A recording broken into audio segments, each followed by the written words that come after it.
Good morning. It is Wednesday morning. I'm about 30 minutes away from my delivery in Arkansas. This is that lumber load from Oregon. So yesterday I was able to get myself booked up. So I've got a reload after I get done delivering today. So today's going to be a busy day. I've got to get in there, untarp, fold up tarps on this lumber, get the lumber offloaded, and then deadhead about 116 miles, I think 120 miles over to a place. We've moved freight out of this place, out of this brokerage before. Same stuff. It's sheetrock out of Nashville, Arkansas. This one's going up to Kent, Washington. So another backhaul or another long haul. So this is 3 back-to-back long hauls, guys. I'm kind of getting sick of the miles, to be honest with you, but it pays pretty well. It pays $5,200 for 2,350 miles, including my 120 deadhead. So I think that's like $220 a mile with my deadhead included. So we did pretty well. Now this load here, coming from Oregon down to Arkansas, I think it was like $1.86. And then we did a return, almost straight return, really, very similar mileage. A little more miles, really, because I'm deadheading south and I'm delivering further north. So we probably have 200 miles more all in. You know, basically the same mileage, just straight there and back at 220. So really, we're averaging somewhere very near $2 a mile, right? $1.86 and 220. We're a little low. We're basically right at the average, right at the national average of 207, even including my deadhead. And that's what I always try to do.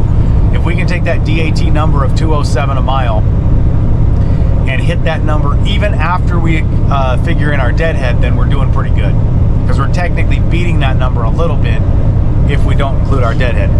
So $5,200. So unfortunately the week won't be a week. I'm going to deliver that on Monday. I started the week on Friday. This will be picking up on a Wednesday and then delivering on a Monday for $5,200. So what are we at? We're at 9,350 from a Monday. Sorry, from a Friday to the next Monday. So like 9 days, about 9 days, 10 days. I guess 10 days if we include Monday. If we don't, because I'll deliver early Monday and I'll get new freight on the trailer Monday. So whether we consider Monday as part of that load or don't consider it because we got new freight on it, depends on how you want to break it up. So somewhere between 9 and 10 days for $9,350. So we're staying kind of in that $900 a day mark, which is, you know, I always shoot for $1,000 a day, but then that reset day always takes away from that. So we end up hitting that $900 a day mark pretty frequently. So, but we can be profitable at that number. So I think that's pretty good. Now Jeff is down in Florida. When he delivered down there, he had 5 hours or like 7 hours left on his 70, and he's got his oldest boy with him on this trip. And we just decided, kind of in advance, that he was just gonna go deliver and then take a day off and get a reset in. So he deadheaded up a little bit north while he had the hours to do it, to get himself closer to not in Florida. You know, a little bit out of Florida, because he delivered pretty far south, farther south than I like to go, but the rate justified it. So he delivered in West Palm Beach, which was way south. So I think he was going to deadhead up to St. Augustine, which is like 40 miles south of Jacksonville, Florida. I haven't looked if he made it there. I'm pretty sure he did. So he's going to be sitting in St. Augustine tomorrow morning when he finishes his reset. And so I need to get him booked up for tomorrow, which will be Thursday.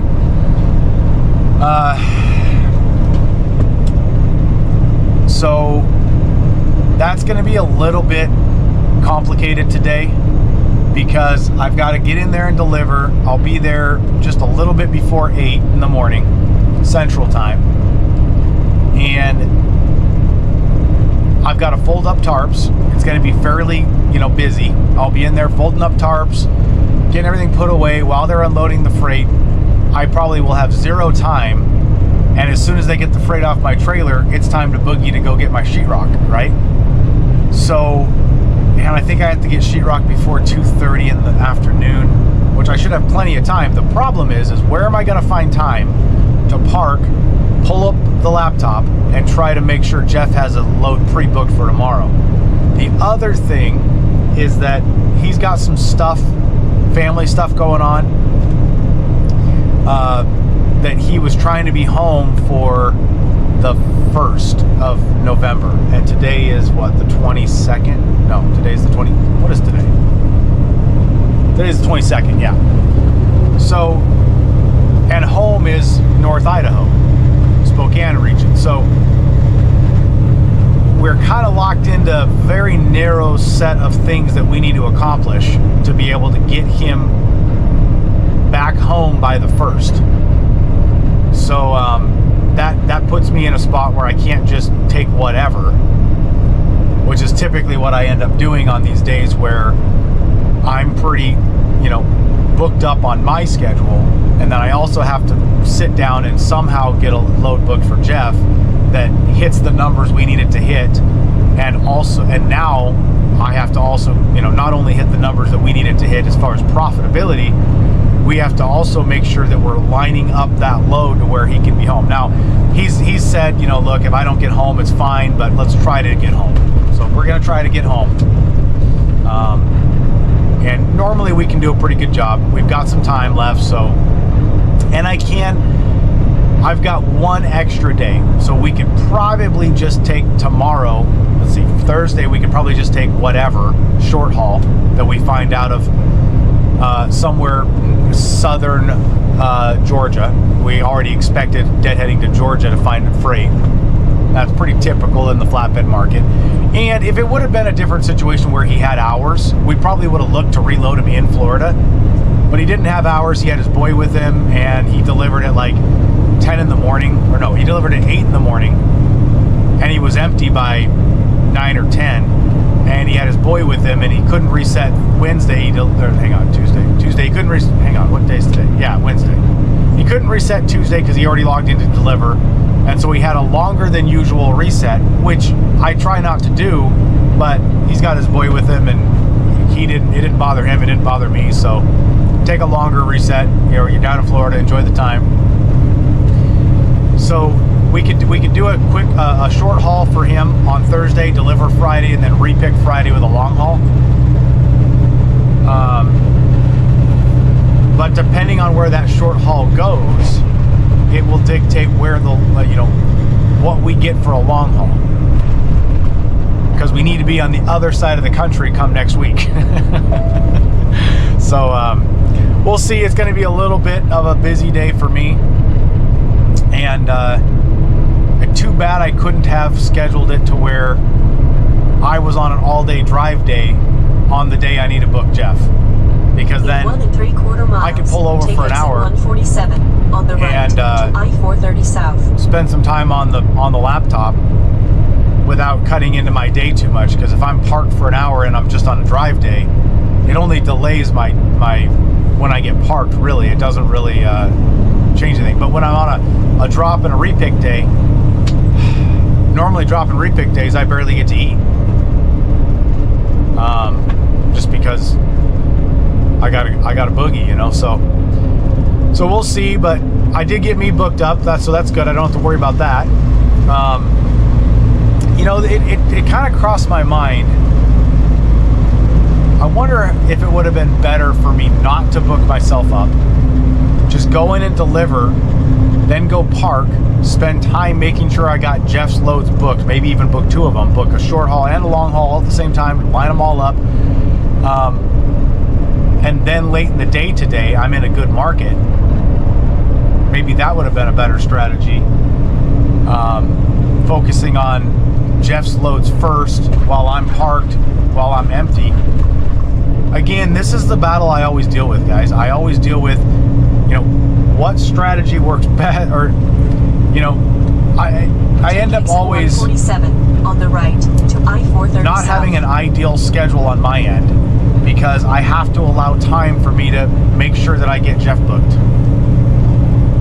So I end up being the least efficient driver in my fleet, because I'm having to allow time in my schedule to do the other duties of the business. I can't just be a driver, you know. So that's the struggle that I deal with, and I've been dealing with it a long time, so I guess I'm getting good at it. But I always wonder, how much more efficient could I be? How much more money could I make as me, the driver, if me, the driver, was not also me, the owner? Which makes you wonder, you know, it might be time to fire myself as a driver. I don't know, it's something I've been thinking about for a while. I'm still able to produce pretty good numbers as a driver, but a driver could produce better than I can. Jeff always produces better than I do, because he doesn't have to park himself and drive less miles that day, because he's got business stuff to do. So anyway, but schedule's going pretty good. We got a backhaul for $5,200. And because of that region, I'll be going through Wyoming again. So I'll be home for a reset on Saturday. No, hang on. Yeah, I think I'll be home Saturday, and then leave Sunday and go deliver in Kent, Washington on Monday. So I'll be home this weekend effectively, and getting a reset. So that'll be kind of nice. So yeah, that's the update for Wednesday morning, the 22nd. All right, I just pulled into this lumber yard. Looks like there's a lock gate ahead of me. So I was told they didn't open. Well, they open at 7:30, but then they do like a safety meeting, so they probably don't actually let me in until 8. So anyway, I might get started on untarping. At least undo some bungees. We'll see. All right, just went through the gate, and they said hold to the right around this building, and then you'll see some wrapped lumber, and park there and start untarping. So I'm wondering if he means just right here. I think he does. Hold to the right, he said. So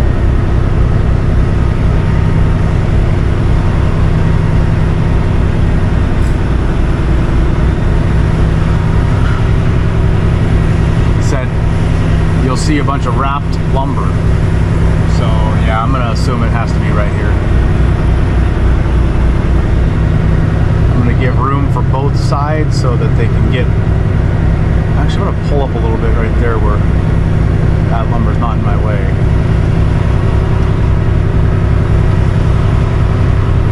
Give me room to fold up tarps. All right, get back to untarping, I guess. This guy just as I pulled up here, this guy signaled me this way, so he wants me right here, sideways right over here. So all right, time to untarp.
done like that. What's that? Fold it up? Using a rope. Oh, really? Tarp. I've never seen that done like that. That makes a whole hell of a lot more sense. That's bungee rope. Yeah, that makes fucking a whole hell of a lot more sense. Yeah. It doesn't chew up my tarp as much. Yeah. Because these steel pieces can kind of whip at your tarp pretty bad sometimes. That's a brilliant idea. Yeah, so it doesn't work as good unless you build your trailer with these hooks. Oh, okay. If you don't have those hooks, then you got to go through the rail and it doesn't work as good.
Hey, this bundle here, when they put it on, it got a little screwed up because they don't put stickers under these, unfortunately. Yeah, no. So you see how it's a little bit weird.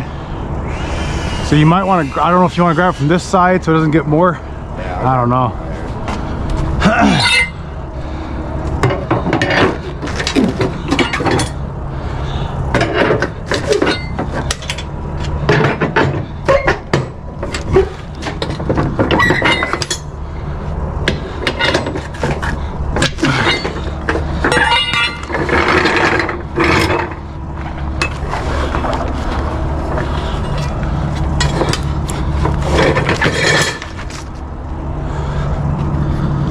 Oh man.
Do you want that tarp moved? All right.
Okay, I'm all wrapped up. Well, I'm gonna get all wrapped up here.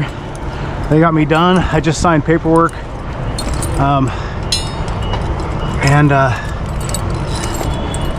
I'll be deadheading to my sheetrock load here soon.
Ow.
Okay, on to the next load. I've got to find some time to look at the load board to see about getting Jeff booked up, but I'll get on the road and see if I can find a rest area or something to pull into.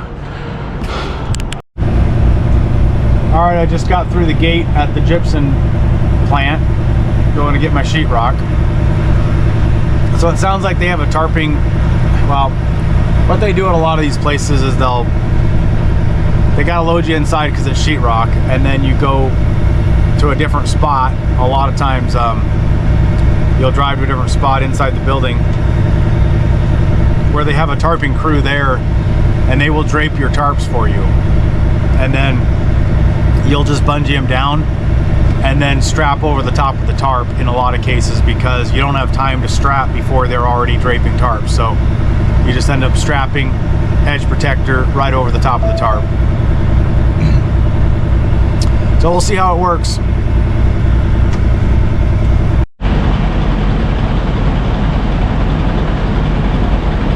Well, getting loaded here.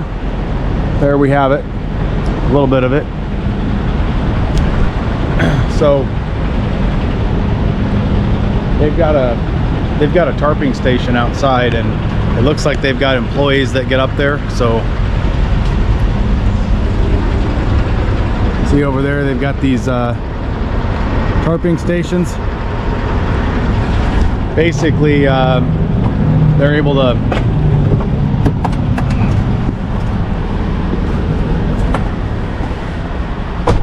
tie their harnesses off to it, so they don't, if they fall, they're safe.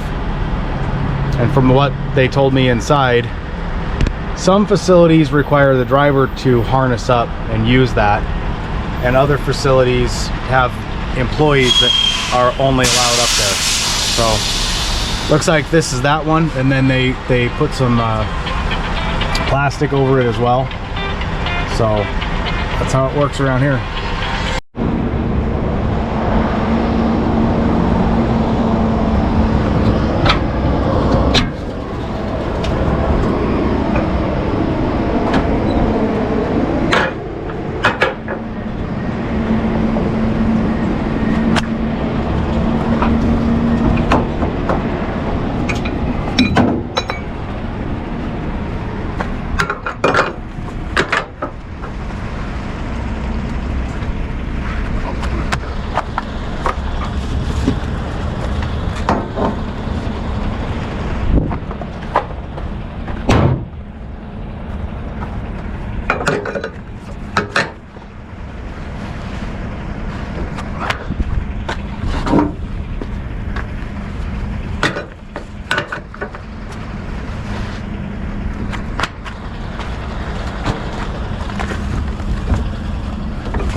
You doing?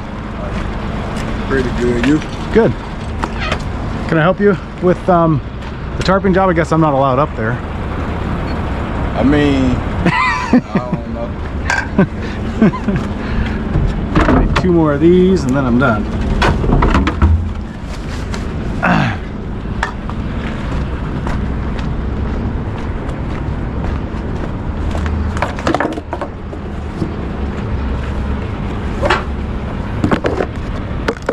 All right.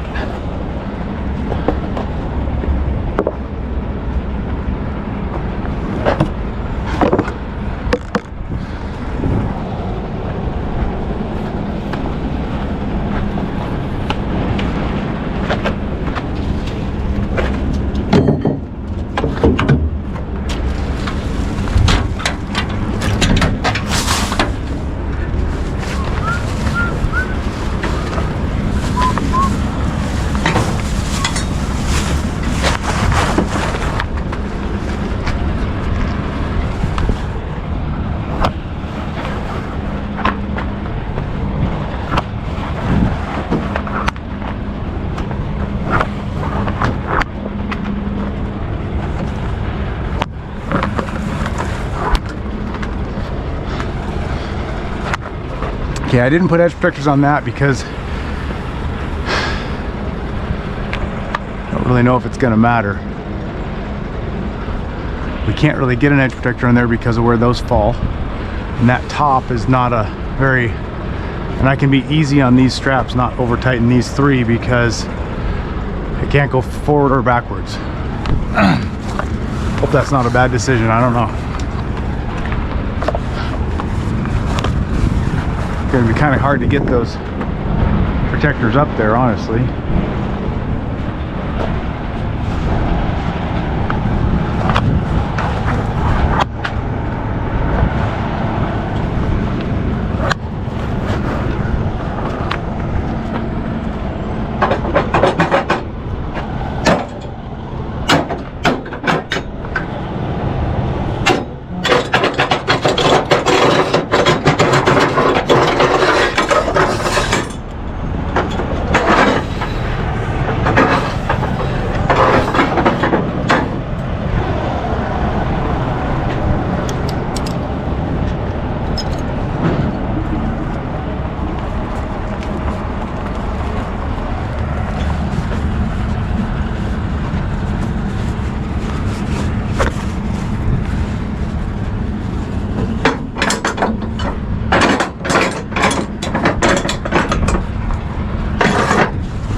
So this is center. This is center the way I fold them, so we might want to move it over just a touch. There we go.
Yep.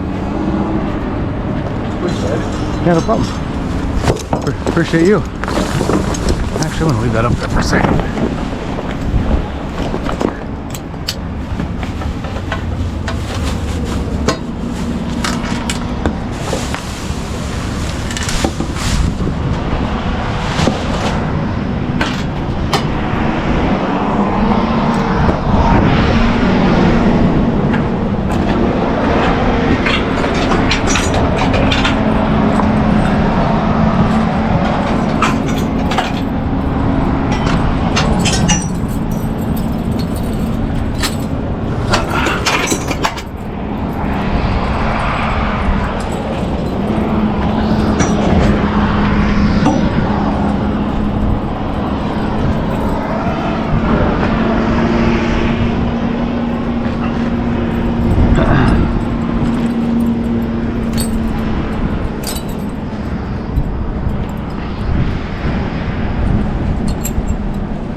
may not matter, but I do like to tie this front forward a little bit.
Sounds like somebody's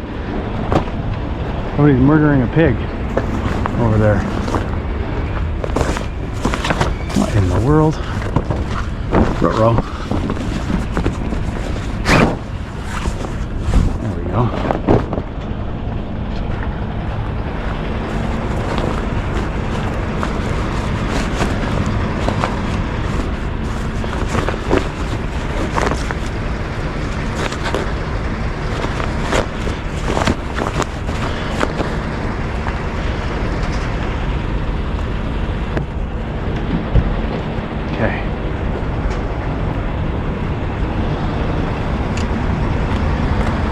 These aren't mine. I don't know.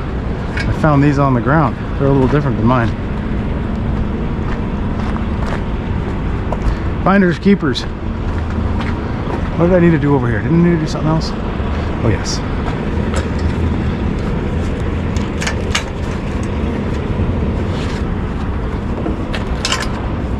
Okay.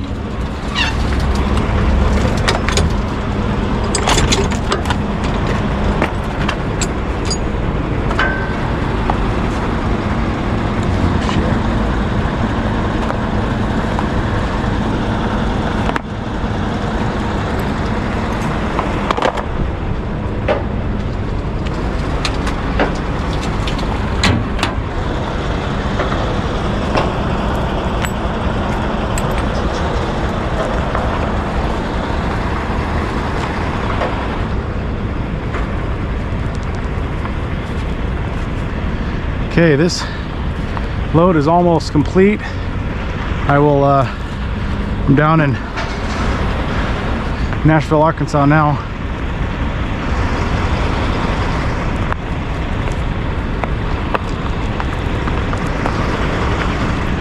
This load goes over to Kent, Washington. So 2,280 miles, I think is what it is.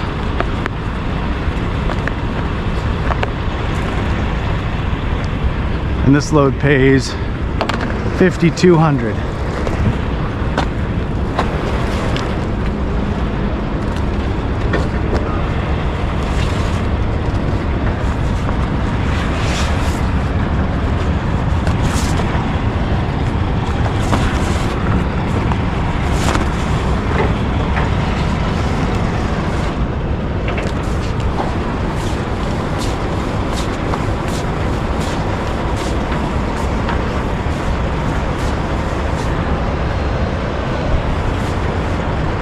Of course.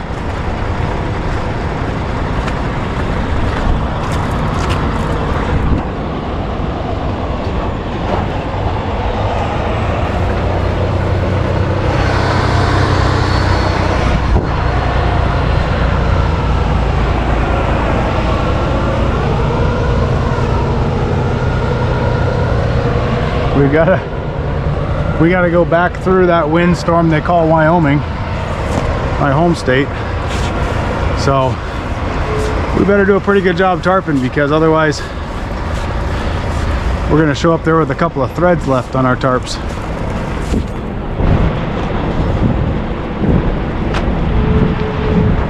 When I came through there a couple days ago, gosh, they were getting more than usual. The road was closed to light vehicles through 80 there. That would have sucked if somebody had a van. You wouldn't even have been able to get through. I mean, unless you had a heavy load.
I'm just gonna do the same thing as the other side. Just go back and forth to take up slack in my line.